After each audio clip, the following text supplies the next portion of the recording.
Hola a todos, bienvenidos a esta clase de técnicas de test que son muy útiles para afrontar el examen EIR.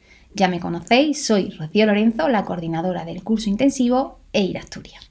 Y bien, os preguntaréis, ¿por qué tengo que conocer estas técnicas de test? ¿Qué trucos hay? ¿Y son realmente útiles? Bien, ya sabéis que el EIR es un examen tipo test que consta de 175 preguntas más 10 de reserva, con 4 opciones de respuesta, de las cuales solo una es la correcta. Por tanto, las respuestas correctas están escritas en el examen, solo debemos saber identificarlas correctamente. Bien, hablando un poco de probabilidad, ¿qué probabilidad tenemos de acertar una pregunta si no dudamos? Pues un 100%. Si dudamos entre 2, un 50%. Si dudamos entre 3, un 33%. Y si dudamos entre 4, obviamente solo un 25%. ¿Y qué probabilidad hay de que esa opción que marquemos se transforme en una neta, nos haga sumar netas? Pues si no dudamos, el 100%. Si dudamos entre 2, se puede transformar en un 33% en una neta. O si dudamos entre 3, solo un 11%. Y si dudamos entre 4, la probabilidad de que se transforme en una neta es muy baja. Por tanto, sin duda, lo mejor es no dudar. Y obviamente lo mejor es estudiar, siempre lo más rentable. Pero ya sabéis que el EIR no tiene un temario cerrado, que en el EIR se puede preguntar cualquier cosa de la enfermería porque la enfermería no tiene límite. Por tanto, también es imposible sabérselo todo. Entonces, ¿qué hago si dudo? Pues aquí es donde entran en juego las técnicas de test. Son un complemento al estudio, por tanto no quiere decir que ahora vayamos a hacer todos los simulacros basándonos en técnicas de test. No, tenemos que continuar estudiando, continuar formándonos y entrenando para enfrentarnos al examen EIR, y aquí vamos a ver algunos trucos que nos van a ayudar a solventar esas preguntas que nos generan dudas. Por tanto, sin duda, ¿qué es lo mejor? Lo mejor es entrenar, hacer muchas preguntas tipo T, hacer todos los simulacros y estudiar. Fijaos, la evolución habitual es que conforme avanza la preparación e incrementamos nuestro nivel de conocimiento, comenzamos a usar menos las técnicas de test. Realmente lo ideal, lo mejor, sería que nuestro conocimiento continuase creciendo y siguiéramos apoyándonos en las técnicas de test. Os pregunto, ¿un buen enfermero es el que lo sabe todo? Espero que sin duda respondáis conmigo, no. ¿Por qué? Porque nos amparamos también en otras muchas cosas, no solo es saber, es utilizar el razonamiento lógico, es tener una empatía, es conseguir utilizar la deducción, hacer un uso racional, saber comunicarnos con el paciente, muchas cosas que no se valoran en este examen. Fijaos, el número 1 de este último EIR, del EIR 2020, que se hizo el 27 de marzo de este año, ha tenido 114 netas. El número 1, ¿se las sabía todas? No. Por tanto, no infravalores la capacidad de resolver los problemas con pocos recursos. Y nos preguntamos, ¿cuál es entonces el secreto para mejorar en los test? Primero, tenemos que ponernos en lugar del examinador. Tu problema es identificar la respuesta correcta. Su problema, el del ministerio, es que no puedas anularle la pregunta. Es muy importante que en el enunciado intentes descubrir la pista que nos ha dejado el examinador. Siempre hay alguna palabra mágica que nos lleva a elegir la opción correcta. Por tanto, ¿son todos los trucos de test igual de importantes? De nuevo contestamos que no. ¿Y siempre funcionan? Como todo en esta vida, ni nunca ni siempre, tampoco. Pero vamos a verlo uno por uno. El primero de ellos, que no os va a llevar ninguna sorpresa porque soy la más repeir de todos, es que estudiemos las preguntas que ya han sido preguntadas, valga la redundancia, en otros exámenes, porque todos los años se repiten preguntas de exámenes anteriores. Y eso, en el curso intensivo EIR Asturias, tiene un nombre propio, el repeir. En tu EIR saldrán conceptos que ya han sido preguntados los años anteriores. Por eso es muy importante que hagas todos los EIR. ¿Y cómo? Yendo del más reciente, por eso está el calendario estructurado de esa manera, del último hacia atrás, porque son los últimos los que tienen más probabilidades de ser repetidos. Existen más de 400 conceptos repeir que nos permiten contestar un total de aproximadamente 850 preguntas de todos los exámenes EIR. De media, un tercio de las preguntas del examen se pondrán contestar con el repeir. Por tanto, en esta primera vuelta que estamos trabajando ahora, tenemos que estudiar lo más rentable, porque lo que se pregunta por primera vez en el EIR es difícil, pero cuando se repite se convierte en fácil. Ya sabéis que tenemos que conseguir establecer una red de conocimiento durante nuestra preparación para el examen EIR. Y ahora, como ejemplo, vamos a ver las 14 preguntas que son repeir del último examen EIR 2020. La primera de ellas, la primera escuela de enfermería de España, concepto repeir de fundamento, la Escuela de Enfermeras Santa Isabel de Hungría.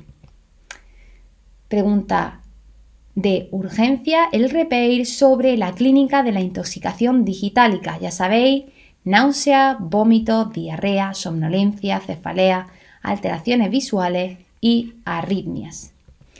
Tercer concepto repeir, repetido exactamente del año anterior, el concepto, la definición de sedación paliativa. Ya lo sabéis, la administración deliberada de fármacos en dosis y combinaciones necesarias para reducir la conciencia de un paciente con una enfermedad avanzada o terminal con la finalidad de aliviar síntomas refractarios y siempre bajo consentimiento. Nuevo concepto repeir, la pirámide de Kaiser, enfermería familiar y comunitaria. Nos pedían en este caso que señaláramos la incorrecta. Es incorrecto que clasifique al paciente en 5 categorías, sino en 3.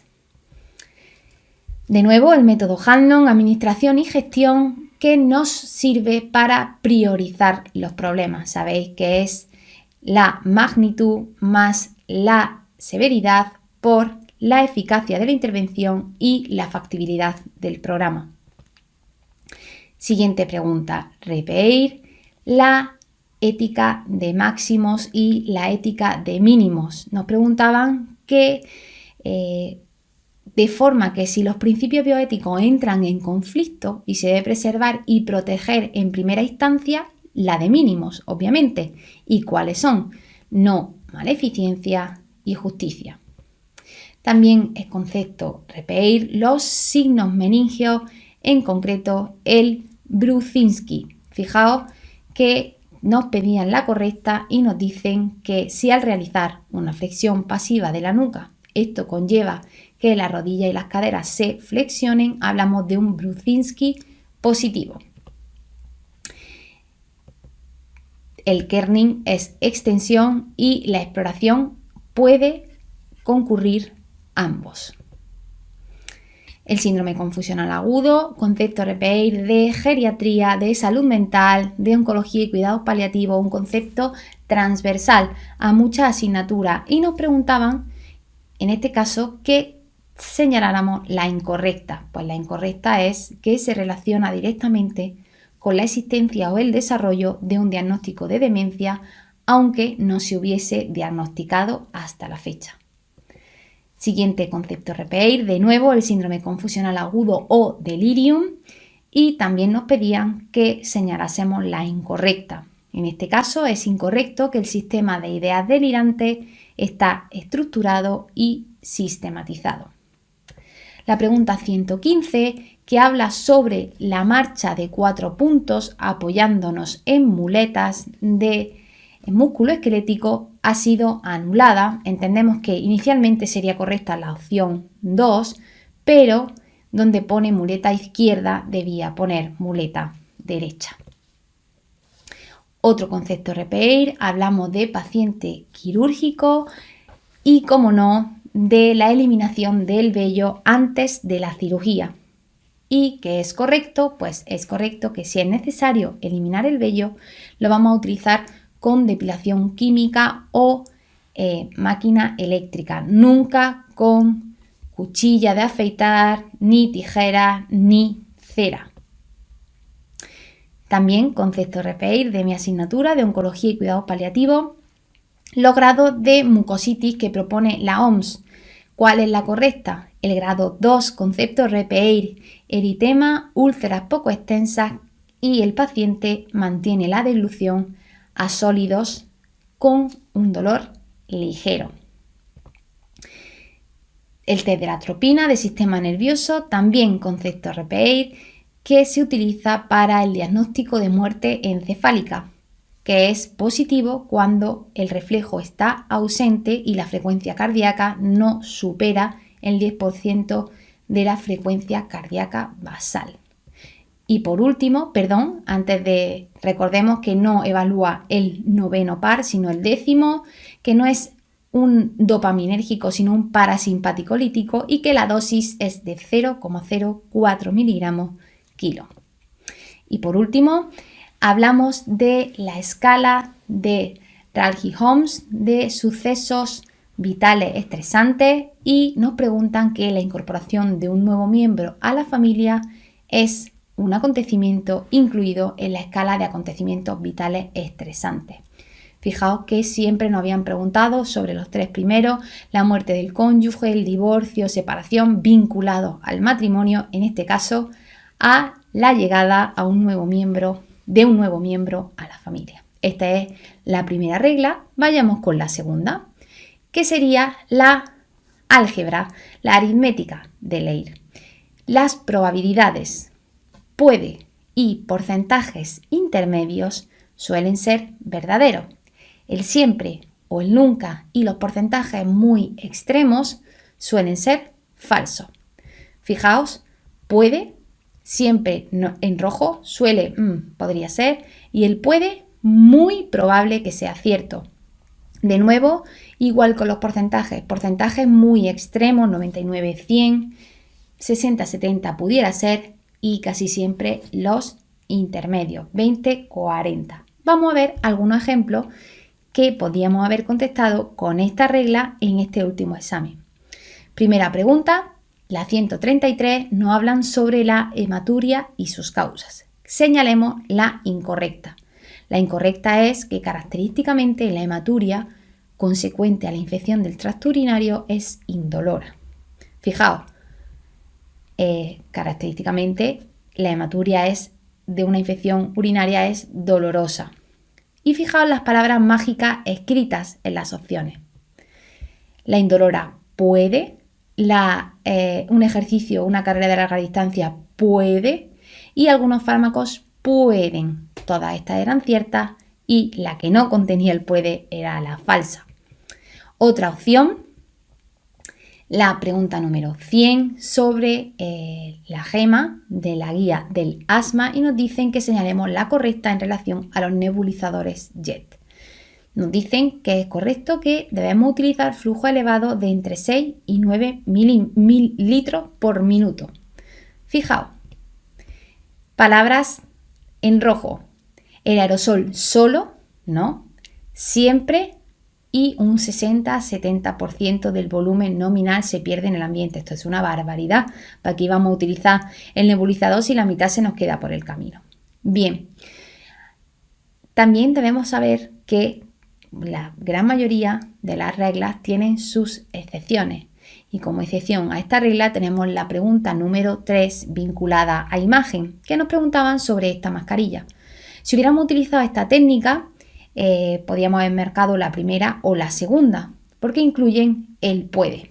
Sin embargo, el Ministerio dio por correcta la número 3, no debería utilizarla puesto que no cumple la normativa vigente. Os recuerdo que esta pregunta fue un poco perraca.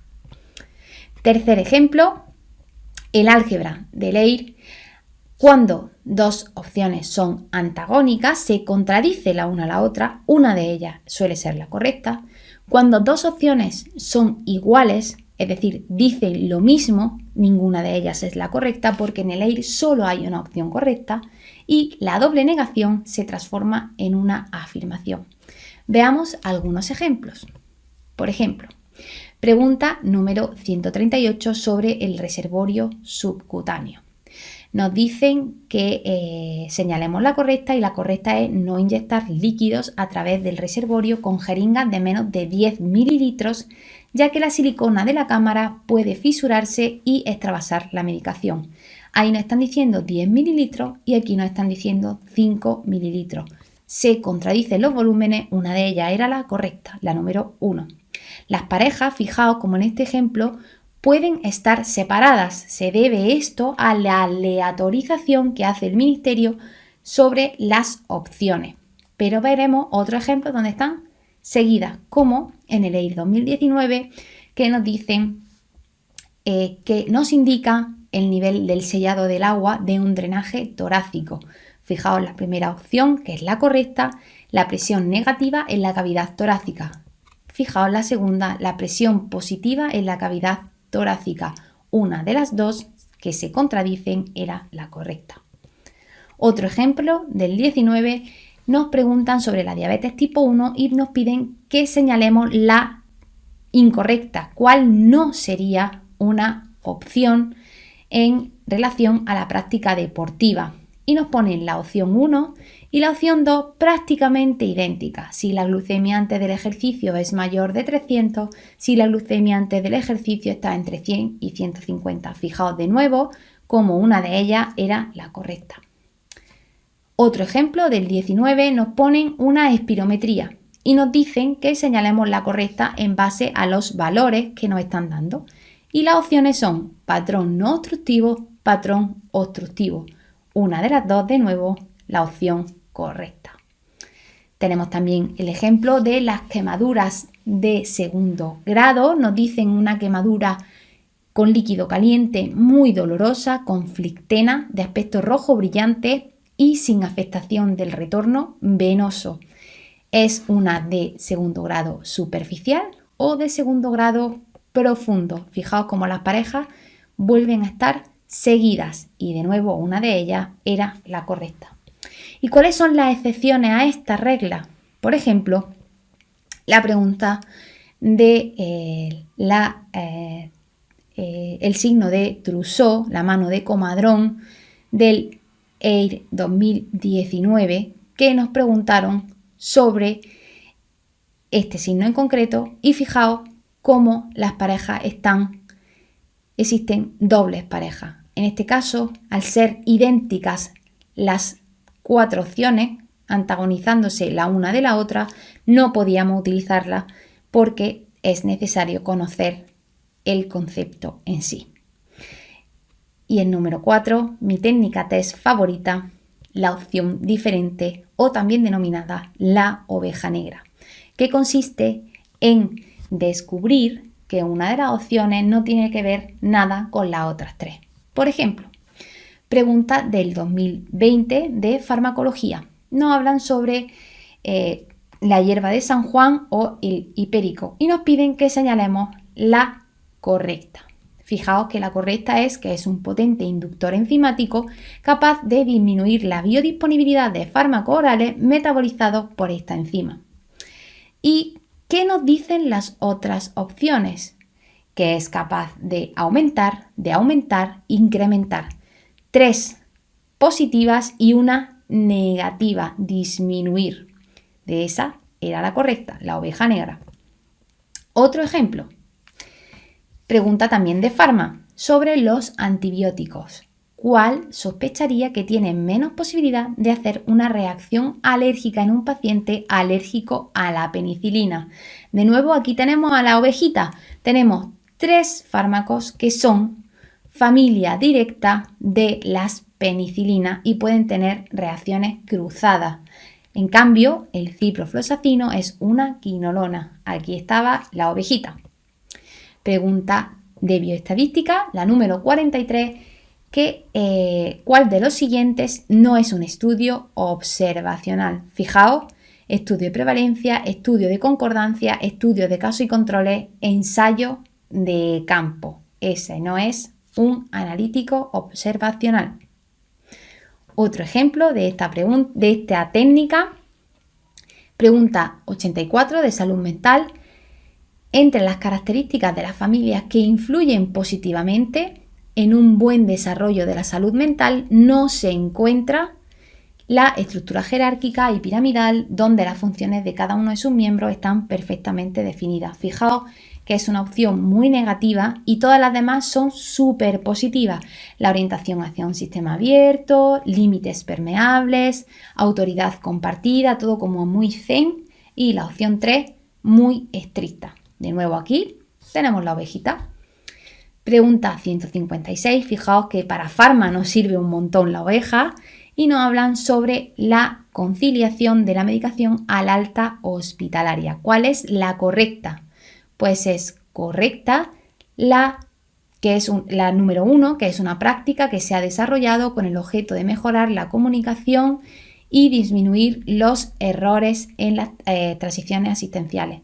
El resto de opciones supone una revisión, se trata de una revisión, 3 revisiones y una opción completamente diferente.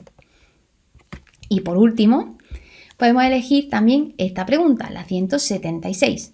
Identifica cuál de las siguientes no es un elemento paraverbal.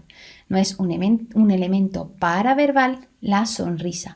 La sonrisa es lenguaje kinésico, es gestos corporales y faciales. Fijaos cómo la latencia y la respuesta, las pausas y los silencios y el tono sí constituyen elementos paraverbales. Y como dice el refrán, no hay quinto malo y las respuestas largas, aparentemente lógicas y con ejemplos, suelen ser verdaderas. Pregunta número 105 de cardiovascular y nos dicen que señalemos la correcta en relación al diagnóstico de las cardiopatías familiares. La correcta es la opción número 4. Se debe recoger y almacenar muestras de sangre y o tejido de los fallecidos de muerte súbita con cardiopatía familiar sospechada o confirmada que permitan el estudio genético. Tú lees esta opción y dices, es que esto tiene que ser verdad, seguro. Todo lo demás podemos saberlo o no. Es autosómico dominante, no recesivo, se hace en 3 generaciones y a cualquier edad. Pero fijaos cómo la 4 nos está pidiendo a gritos que la señalemos como correcta. Regla número 6. Proporcionalidad. La proporcionalidad de las técnicas en relación a la gravedad de la patología y a las consecuencias. Por tanto, es fundamental que tengamos detalles de la historia clínica, de la exploración física, que sepamos que cuando se tratan de diagnósticos urgentes, de patología urgente, las pruebas suelen ser rápidas y que como diagnóstico definitivo tenemos la anatomía patológica o las pruebas más invasivas. Por tanto, recordad que existe una escalera terapéutica. Veamos un ejemplo de este último AIR. Nos dicen que, pregunta de procedimientos generales, cuando la infusión subcutánea se utiliza para infundir medicación, se recomienda el cambio del sitio de punción cuando cada 72-96 horas, cada 3 días, es muy pronto.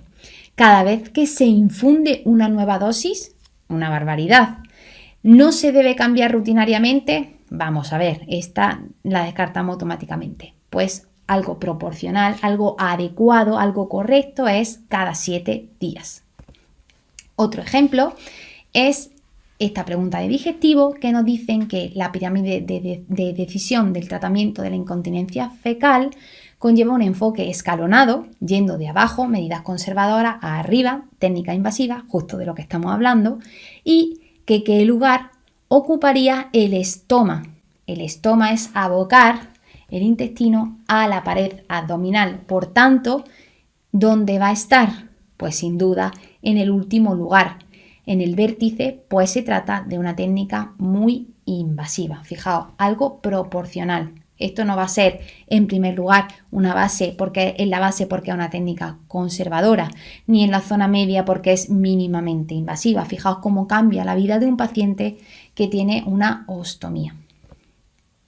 Siguiente truco, muchas veces nos dan mucho miedo las imágenes y no siempre es necesario ver la imagen para acertar la pregunta del caso clínico. Algunas veces las imágenes son complementarias porque la solución la seguimos teniendo escrita en el enunciado.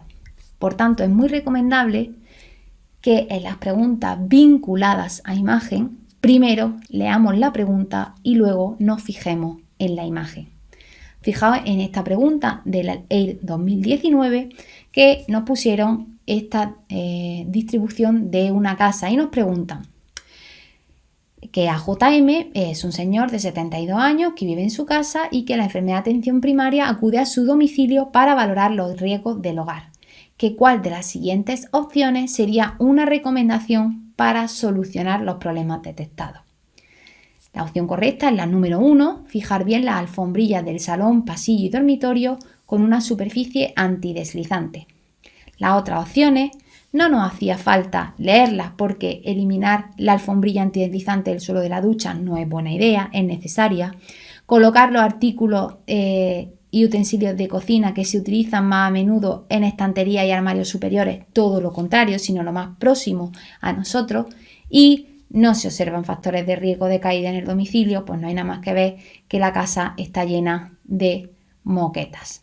Por tanto, tampoco era necesario explícitamente la imagen para contestar correctamente a esta pregunta o a la imagen de la ecografía del último examen EIR. Fijaos que leyendo la pregunta únicamente nos dicen que estamos canalizando un catéter de inserción periférica y que la ecografía representa 3 cavidades, que al aplicar presión con la sonda únicamente queda visible la cavidad B.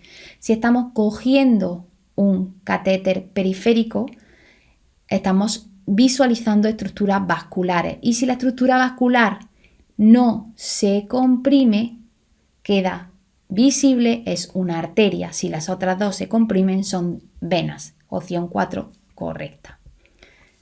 Fijaos cómo sin haber visto la imagen podíamos contestarla. Y también debemos saber que en algunos exámenes EIR existe la respuesta de una pregunta en otra parte del examen, como por ejemplo sobre la regla de Parkland en el examen del año pasado, en el EIR 2019. Fijaos, pregunta número 61 de paciente quirúrgico. ¿Cuál de las siguientes escalas se utiliza para valorar el riesgo de náuseas y vómitos postoperatorios? Sabemos que el chat no es, pero podríamos dudar en algún momento. Bien, pero es que fijaos, la pregunta siguiente, justo la pregunta 62. Según la fórmula de Parkland, ¿cuál sería la cantidad de líquidos a reponer en un paciente con un 30% de superficie corporal quemada? Por tanto, ya sabemos que chat no es, Parkland tampoco es Affel. Como no, tenemos que siempre estudiar y ver aquellas cosas más novedosas y sin duda ya sabíamos que este año iba a estar marcado, como toda nuestra vida, por el bichito y ha habido nada más y nada menos que 6 preguntas sobre el COVID. En relación a las diferentes vacunas, era muy previsible que hicieran preguntas en el examen de enfermería sobre la vacunación del COVID porque el papel de la enfermería ha sido cardinal en la vacunación de nuestro país.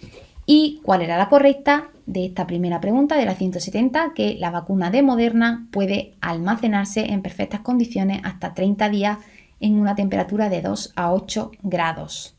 No es cierto que eran 7 días la de Pfizer, sino 5. La de AstraZeneca no necesita dilución y todas se administran por vía intramuscular. Otro ejemplo de pregunta también sobre la vacuna, por eso hicimos una edición especial, una ampliación solo del apartado de las vacunas, y nos decían que marcáramos la incorrecta sobre la de Pfizer-BioNTech. Pues es incorrecto que la vacuna y el vial debiera almacenarse preferentemente con luz ultravioleta. Ya sabéis que bastante controversia ha generado el transporte y la distribución de la vacuna de Pfizer-BioNTech por las necesidades tan extremas de frío como para que encima tuviéramos que tenerla con luz ultravioleta. Y también temas de connotación social, por ejemplo, muy importante, todo lo relacionado con la violencia de género, etc. Pregunta del psicosocial, nos dan una definición y nos piden que señalemos la correcta, y era el grooming. Esa acción deliberada por parte de un adulto a establecer lazos de amistad con un niño o niña en Internet con objetivo de obtener una satisfacción sexual. Última regla de esta clase de técnicas de test. Cuando las respuestas son números, lo mejor es buscar el de en medio. Antiguamente decíamos, si dudas entre las opciones, dale al 3. Ahora, como se reordenan se distribuyen aleatoriamente las opciones, ya no nos vale, no siempre va a estar ordenado, no siempre va a estar en orden creciente o decreciente, hay que ver los números. Fijaos, pregunta sobre la velocidad para infundir por vía periférica el potasio. Y nos ponen 10, 20, 30, 40. La respuesta correcta, el 20. Pregunta del 19. Nos hablan del catéter periférico de calibre de 18G. ¿Qué flujo máximo es el que utiliza? Fijaos, 62, 106, 205, 330. La intermedia, 106. También sobre la perfusión de suero fisiológico, nos están diciendo que cuántos miliequivalentes de sodio estamos proporcionando en ese suero. De nuevo, 38, 76, 154, un número intermedio. Y por último, otro ejemplo, la dosis máxima de paracetamol al día es de 2,456 de 4 gramos. ¿En tu EIR estarán desordenadas las opciones? No lo podemos saber. Y recordad que también tenemos algunas excepciones, como por ejemplo esta pregunta que nos dice que estamos con un catéter periférico, ¿qué porcentaje ocupa la vena el catéter? Entonces, en este caso no nos vale elegir un número intermedio, que en este caso sería el 50, sino el 45. Aquí cabe también utilizar la lógica. ¿Cuánto debe ocupar de la vena el catéter? Pues no puede ocuparla mucho ni la mitad, sino un 45%. Y la última opción es indiferente, pues tampoco tiene mucha lógica. Y esta pregunta, la 183, sobre la teratozoospermia, ¿con qué porcentaje se asocia esta alteración espermática? En este caso es un valor muy extremo, menos del 4% de espermatozoides con formas anormales. Y esto ya no es un truco, es más bien una cosa que nos vale para todo, para el EIR y para la vida en general, es que apliquemos la lógica, que siempre nos basemos en esa red de conocimientos que estamos creando. Por ejemplo, ¿cuál de las siguientes opciones es incorrecta en relación a la actuación de una avulsión dental en el periodo de un paciente pediátrico? Pues obviamente de lógica la incorrecta va a ser que da igual, o sea que vamos a actuar de igual manera si se trata de un diente temporal o de un diente permanente. Salta a la vista, nos clama la lógica que esa opción no va a ser correcta. Otra que nos hacen también ponernos un poquito nerviosos, las de los diagnósticos de enfermería, nos dicen dentro de las intervenciones de enfermería para facilitar el duelo tenemos que elegir la correcta. Pues solo con leer las opciones, aunque no nos sepamos obviamente de memoria el diagnóstico, sabemos que la opción correcta es la número 3, que utilizar palabras claras como muerte o muerto en lugar de eufemismos va a ser correcto, porque no vamos a reconducir las preguntas de los niños sobre la muerte, ni vamos a retirar de la vista a los dolientes, ni vamos a evitar la discusión reiterada de experiencias anteriores. Vamos a fomentar que hagan el duelo lo mejor posible. Por tanto, quiero cerrar esto, quiero que tengáis claro que es muy importante también que, aparte de todas las técnicas que hemos visto, estudiéis, repaséis y veáis las opciones de otros exámenes, porque en ocasiones futuras pueden ser el origen de nuevas preguntas tipo T. Y como los espartanos, no debemos rendirnos ante ninguna pregunta, por difícil que nos parezca al principio. Aunque la lea y diga, Señor, ¿qué es esto? Porque, por ejemplo, la del diagnóstico lee el enunciado y dice, me tiro de los pelos, yo no me sé el diagnóstico de enfermería de memoria, no me sé la intervención de memoria, pero la leo, utilizo la lógica, si no me la sé, intento utilizar tipo T y lucho cada pregunta de las 185 porque todas valen lo mismo. Y recordad, estamos con vosotras. Mucha suerte y un besito.